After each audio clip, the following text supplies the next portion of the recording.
नमस्कार, जय हिंद दोस्तों। स्वागत है आपका अपने YouTube channel important MCQ by Sandeep में। दोस्तों, यूपी टेट की तैयारी के अंतर्गत आज हम पर्यावरण अध्ययन के 15 प्रश्न लेकर आए हैं और ये 15 प्रश्न मोस्ट इम्पॉर्टेंट हैं। इसमें से कुछ क्वेश्चन सरल, कुछ एवरेज और कुछ कठिन क्वेश्चन शामिल किए गए हैं, ताकि किसी भी स्टूडेंट को ये ना लगे कि सब कठिन क्वेश्चन ही शामिल कर दिए या सब सरल क्वेश्चन शामिल कर दिए। दोस्तों, इन 15 प्रश्नों में से अगर आपने 12 प्रश्न भी सही सॉल्व कर लिए तो ये मान के चलिए कि आपकी यूपी टेट पर्यावरण अध्ययन की तैयारी अच्छी चल रही है और आप आसानी से अच्छे नंबर ला सकते हैं यूपी टेट के पर्यावरण अध्ययन वाले पोर्शन में। वीडियो को शुरू करने से पहले ये बता दूं कि लास्ट में मैंने एक विशेष प्रश्न भी रखा हुआ है। अगर आपको पर्यावरण अध्ययन अच्छे से आती है तो उस प्रश्न का उत्तर जरूर दीजिए। वीडियो को शुरू करने से पहले एक निवेदन है, अगर आपने अभी तक चैनल को सब्सक्राइब नहीं किया है तो चैनल को सब्सक्राइब कर लीजिए, घंटे का निशान जरूर दबा लीजिए ताकि ऐसे ही वीडियो आपको लगातार मिलते रहें। शुरुआत करते हैं पिछले वीडियो में पूछे गए विशेष प्रश्न से। ताप का मात्रक क्या है? सेल्सियस, फ़ारेनहाइट, केल्विन या फिर इनमें से कोई नहीं। इन चारों ऑप्शन में से कौन सा सही उत्तर है? काफ़ी लोगों ने सही जवाब दिए थे। ताप का जो मात्रक है वो है आपका केल्विन। केल्विन ताप का मात्रक है। कोई सेल्सियस, फ़ारेनहाइट ये सब देखें, क्योंकि ये हम लोग आम भाषा में ज़्यादातर इस्तेमाल करते हैं तो ज़्यादातर दिमाग जो जाएगा सेल्सियस या फ़ारेनहाइट पे जाएगा, लेकिन जो ताप का स्टैंडर्ड मात्रक है वो है केल्विन। प्रश्न संख्या 2 है, हड्डियों में पाया जाता है हीमोग्लोबिन, लोहा, आयोडीन या फिर फास्फोरस। हड्डियों में क्या पाया जाता है?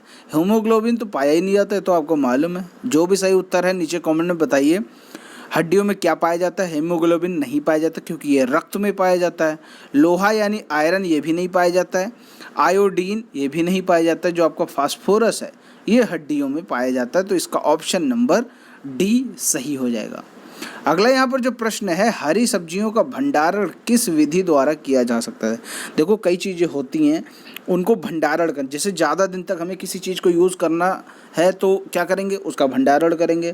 तो भंडारण करने की कई विधियाँ होती हैं, जैसे निर्जलीकरण, प्रशीतन, बॉयलिंग और पौष्टिरीकरण, और भी विधियाँ हैं।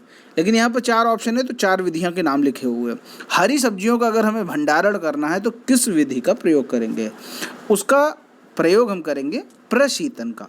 प्रशीतन यानी हम हरी सब्जियों को ठंडी जगह रखेंगे तो हरी सब्जियों का हम भंडारण आसानी से कर सकते हैं। आगे देखते हैं। अगला यहाँ पर जो प्रश्न है, बुशमैन जनजाति।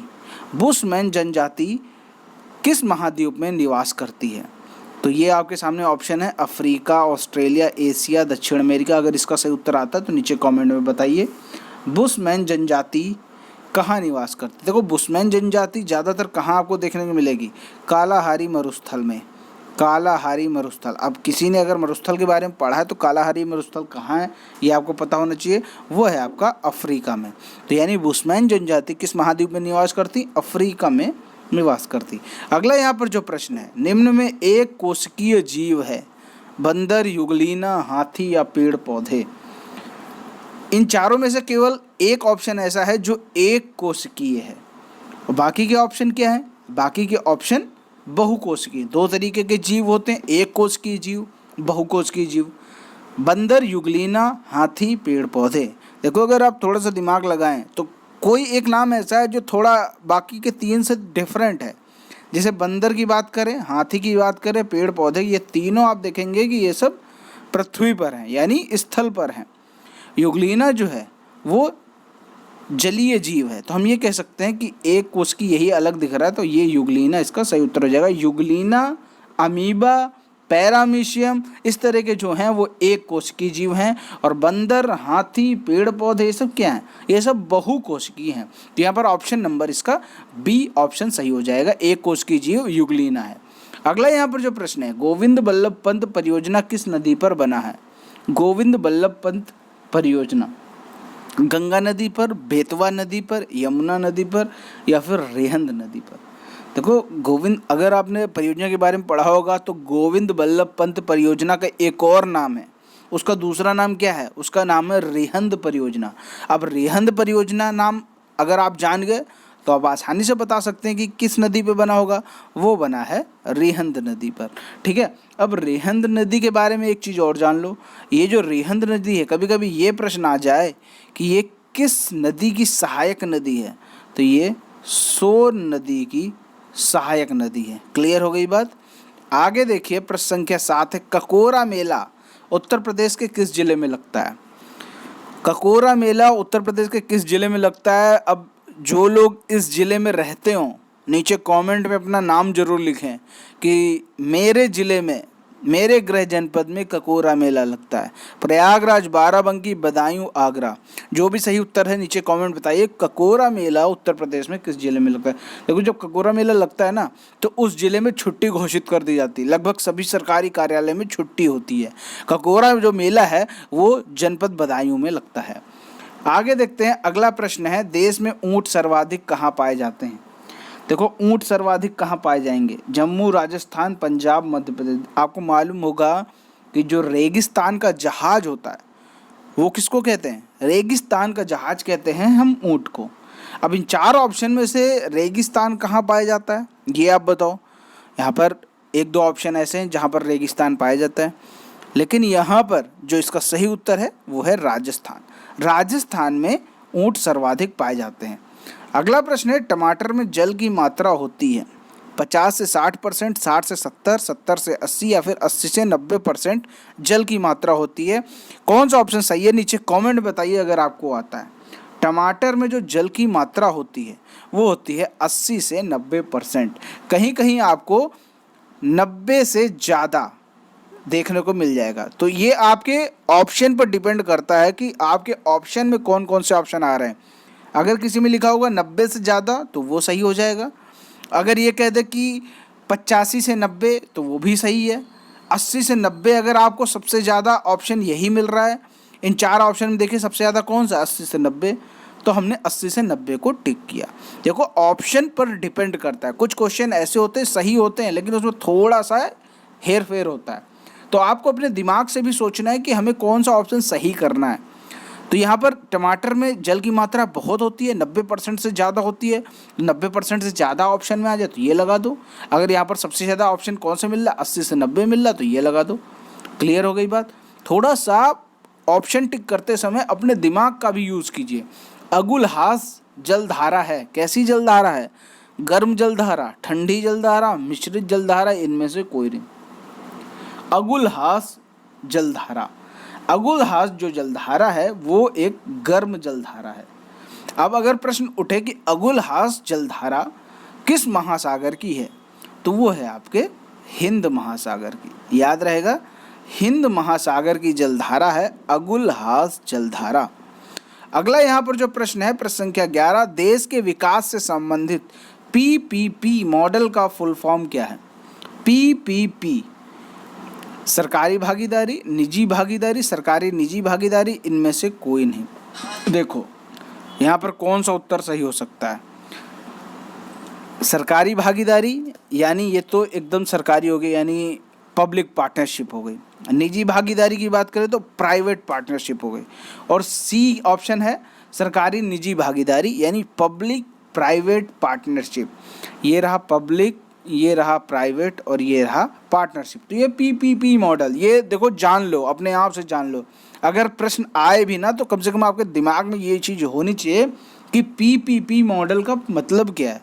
अगर कोई आपसे ऐसे आते जाते भी पूछ ले तब भी आपको पता तो होना चाहिए कि PPP मॉडल क्या है, क्योंकि आज की जो सरकार है हमारी सेंट्रल गवर्नमेंट है, मोदी सरकार है, वो PPP मॉडल पर सबसे ज़्यादा ध्यान दे रही। इससे पहले की जो सरकारें थी उन्होंने PPP मॉडल पर ज़्यादा ध्यान नहीं दिया, लेकिन ये जो सरकार है इसका पूरा विश्वास PPP मॉडल पर ही है। तभी आपने देखे होंगे कई चीज़ें, कई सरकारी संस्थान सरकार ने प्राइवेट हाथों में सौंपा हुआ है। आगे देखते हैं प्रश्न संख्या 12, मिताली राज का संबंध है। किससे संबंध है? खेल से, राजनीति से, पत्रकारिता से, या फिर इनमें से कोई नहीं। तो मिताली राज का संबंध खेल से है। और ये कौन सा खेल खेलती हैं? ये खेलती हैं क्रिकेट। अच्छा, इन्हीं का नाम मैंने क्यों लिया इसमें, मिताली राज का ही क्वेश्चन क्यों डाला? क्योंकि ये बड़ी मशहूर शख्सियत है मिताली राज। मिताली राज का एक रिकॉर्ड है, अपने पहले टेस्ट में इन्होंने क्या किया है? शतक मार दिया है। इनका जो पहला टेस्ट मैच था उसी टेस्ट मैच में इन्होंने शतक मार दिया। तो ये कुछ खास हो जाती है मिताली राज, इससे संबंधित इनका प्रश्न इसीलिए डाला गया है। मिताली राज क्रिकेटर हैं, और इन्होंने अपने पहले टेस्ट में शतक मारा था। अगला प्रश्न है, काकेशस पर्वत श्रेणी की स्थिति है मध्य अफ्रीका, रूस, इटली या फिर मध्य एशिया। काकेशस पर्वत श्रेणी, नीचे कमेंट में उत्तर बताइए कि इसकी स्थिति क्या है, किस जगह ये स्थित है। काकेशस पर्वत श्रेणी की स्थिति है रूस की, ये रूस में स्थित है। अब बात करें, कभी कभी प्रश्न आ जाता है कि काकेशस पर्वत श्रेणी की सबसे ऊंची चोटी कौन सी है। सबसे ऊंची चोटी है काकेशस पर्वत श्रेणी की, वो है एलब्रुस। याद रहेगा, एलब्रुस।